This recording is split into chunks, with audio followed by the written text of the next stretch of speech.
Welcome to cartoons और AI की दुनिया। लाइक करो, शेयर करो और चैनल को सब्सक्राइब करो। चमक उठी शहर की रातें, साए खेले राज, उम्रों की आंखों में छुपी छोटी बड़ी सांस।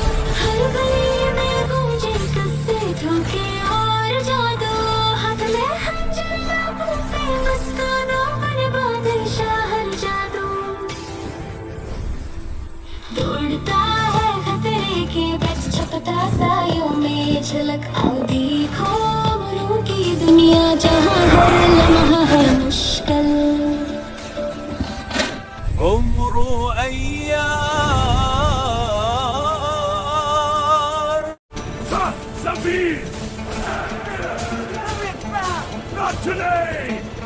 क्या तुमने अम्मार को कहीं जाते हुए देखा है? जवाब दो। जी हुजूर, वो गार के ऊपर वाले हिस्से में गया है। ऊपर? पक्का? ऊपर वाले हिस्से में?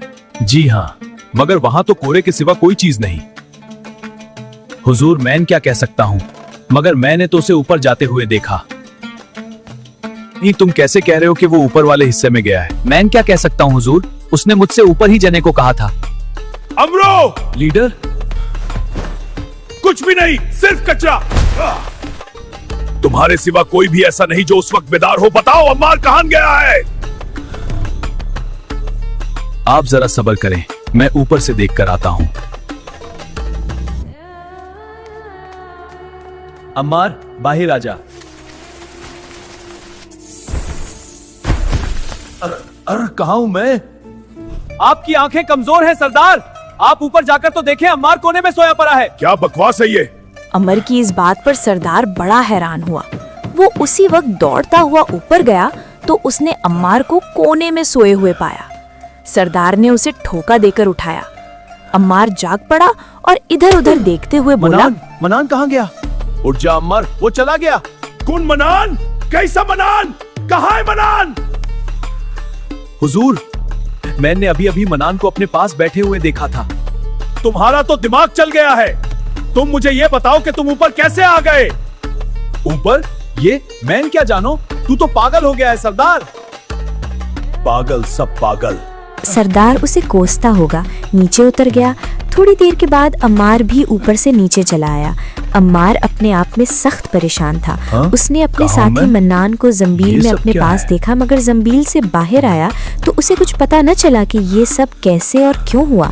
दूसरी तरफ सरदार भी हैरान था कि ये सब क्या हो रहा है। उसकी समझ में भी कोई बात नहीं आ रही थी। इतने में अमरू सरदार के पास आकर कहने लगा, अगर इजाजत दें तो रफे हाजत के लिए बाहर चला जाऊं। जाओ, दफा हो जाओ। मुमकिन है कि वो फरार हो जाए और हुकूमत को जाकर इत्तिला न कर दे। उमरी, समरी, उसके पीछे जाओ, पता करो कहां जाता है। जी सरदार, हम तैयार हैं। गार से बाहर आते ही अमरू भी होशियार हो गया था। वो भी समझता था कि सरदार उसके पीछे डाकू जरूर भेजेगा। इस बात का ख्याल करते हुए वो एक दरख्त की ओट में होकर छुप गया। चंद मिनटों के बाद उसने दो डाकुओं को गार से बाहर आते देखा। अमरू ने उसी वक्त जिम्बेल का मुंह खोला और चिल्लाया, चलो इस जमीन में। दोनों डाकू अपनी जगह सोच में पड़ गए और अचानक जिम्बेल में जा गिरे। इसके बाद अमरू ने एक झाड़ी के कुछ पत्ते लिए और गार के पास चला आया। सरदार ने उसे अकेले आते हुए देखा तो पूछा, क्या तुम अकेले आए हो? जी हुजूर।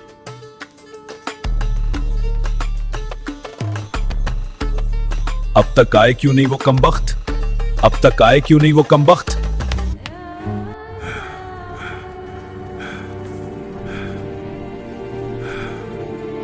हुजूर, खाना तैयार है, क्या आप खाएंगे?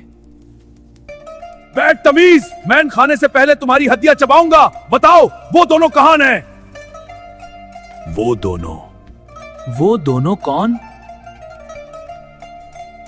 हमारे पीछे मैंने उमरी और समरी नाम के डाकुओं को भेजा था कि कहीं तुम फरार ना हो जाओ। तुम आ गए, लेकिन वो दोनों अभी तक नहीं आए। कमाल है, मेरे पीछे तो ना उमरी सामरी गया ना ही कमरी गया। मजाक मत करो, मुझे बताओ वो दोनों कहां हैं? आप नाराज ना हो, मैं अभी उनको तलाश करके लाता हूँ। एक कोने में उमरी, पहुंचकर उसने समरी। अपने आप को तन्हा पाया और सरदार को भी अपनी जगह गुमसुम खड़े देखा। तो उसने जंबील का मुंह खोला और आहिस्ता से कहा। उमरी और समरी, जंबील से बाहर आ जाओ। इसी वक्त दोनों डाकू जंबील से बाहर आ गिरे और चलकर एक कोने में जा गिरे। अमर उसी वक्त वहीं से चिल्लाया, हुजूर, ये सोए पड़े आपके उमरी और सामरी।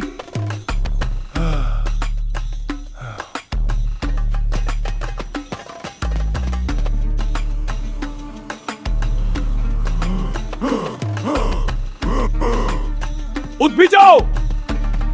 सरदार!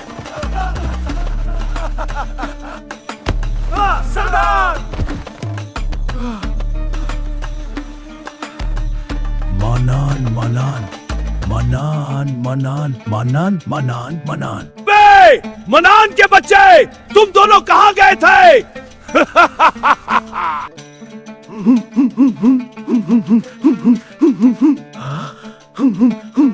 हमारे पास मनान बैठा था सरदार, वो कहाँ चला गया है?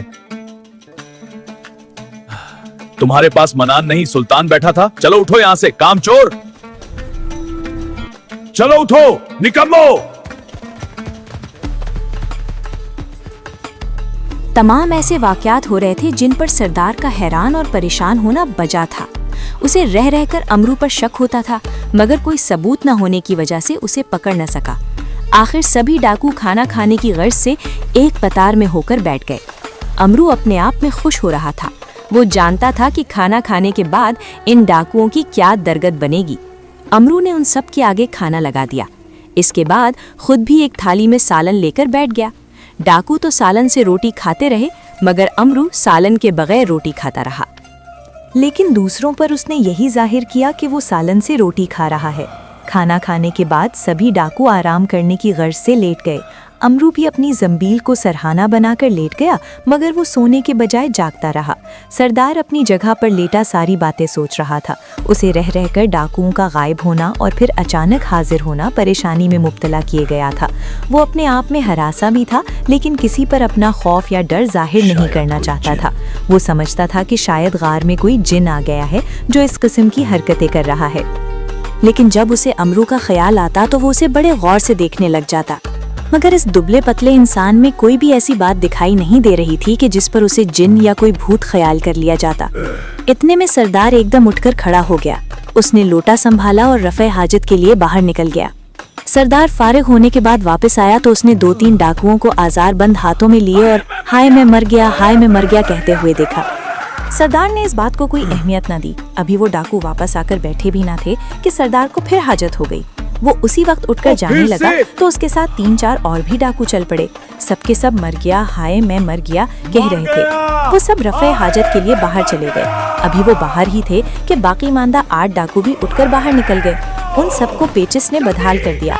अमरू अपनी हंसी जब्त किए देख रहा था कि 2-3 डाकू जाते हैं तो 3-4 वापस आ जाते हैं।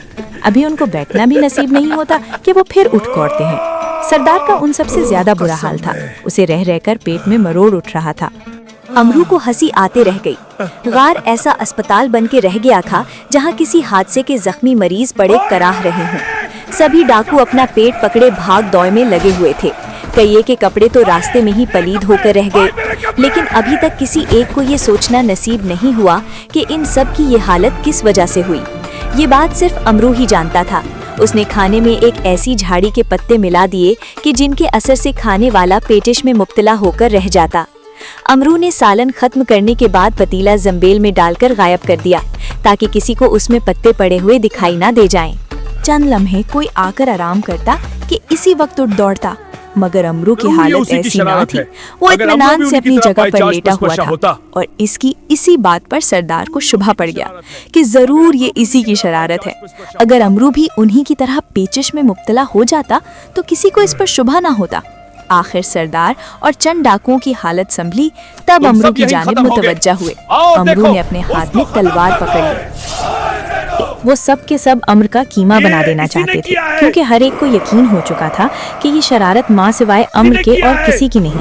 इसी ने खाने में ऐसी शय मिला दी है कि जिससे हर एक पेचिश में मुब्तला होकर रह गया है।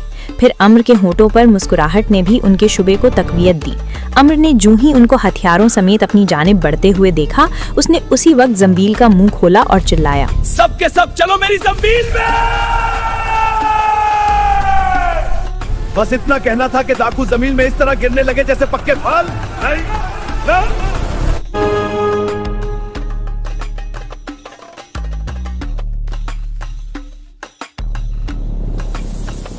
To be continued.